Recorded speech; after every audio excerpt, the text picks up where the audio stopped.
Annyeonghaseyo Yorobon. Hello everyone. Itong video is kanina to nakuha. Ni-record ko lang kasi maaga nag-out yung mga Koreano, mga katrabaho, 3:30. Nag-out na sila. So kami lang yung natira kanina kasama kong Pinoy. Kaya may time ako nakapag-video at ito pala yung area ko dito mga ka-idol. Aside din pala doon sa nag-CNC ako sa machine. Pag may iba kasing trabaho na kailangang tatrabahuhin, kami yung pinapatrabaho dun. So, kumbaga, may sarili kang pwesto, pagtapos nga na dun sa pwesto mong isa, dun ka naman sa kabila pag may bakante or may tatrabahuhin. Kaya, ganun ang nangyayari sa amin dun sa pwesto. At saka, alternate din kami ng kasama ko. CNC, kinabukasan, balance, CNC, ganun lang.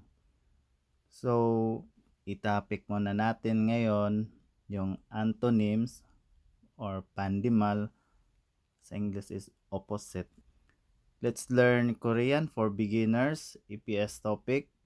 Lalo na sa mga baguhan dyan at sa mga advanced na matuto ng Korean language. Maganda to mga kaidol sapagkat habang may time kayo sa sarili nyo at hindi pa naman kayo nag-enroll, kailangan nyo talagang matutunan to in advanced learning kasi pag nasa school na kayo, ano siya, yung ibang school kasi 15 days lang, 1 month, 2 months, 3 months, mataas yung 3 months.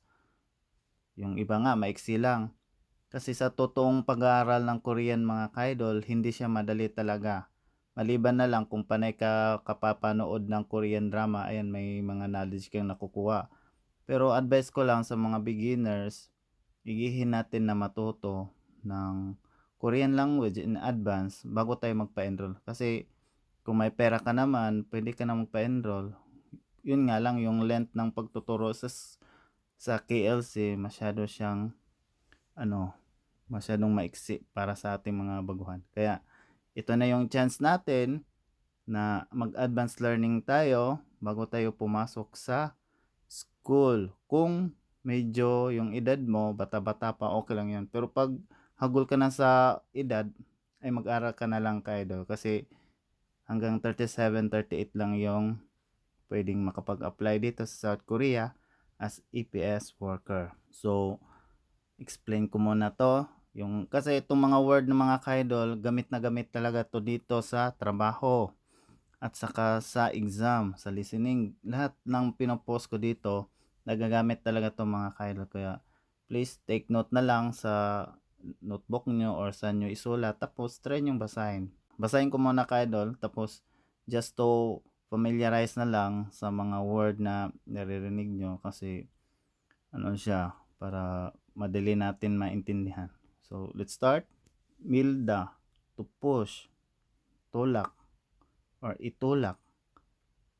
Tangkida, to pull, hilahin.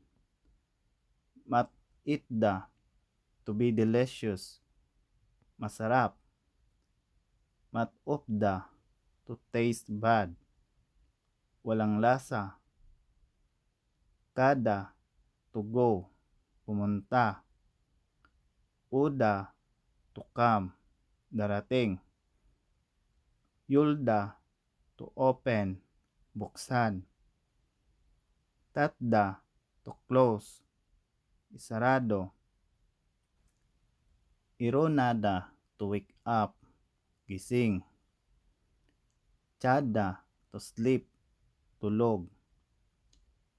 Ikida, to win, panalo. Chida, to lose, talo. Alda, to know, alam. Muruda, to not know, hindi alam. Kanunghada, to be possible, maaari. At bulkanunghada, to be impossible, hindi maaari.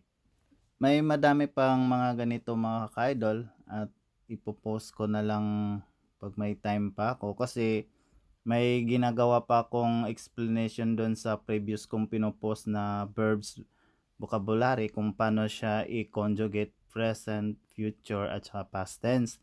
Medyo may kahirapan kasi yon, kaya medyo madili-dili tayo konti, kaya nag-post muna ako nito for kadagdagan ng vocabulary.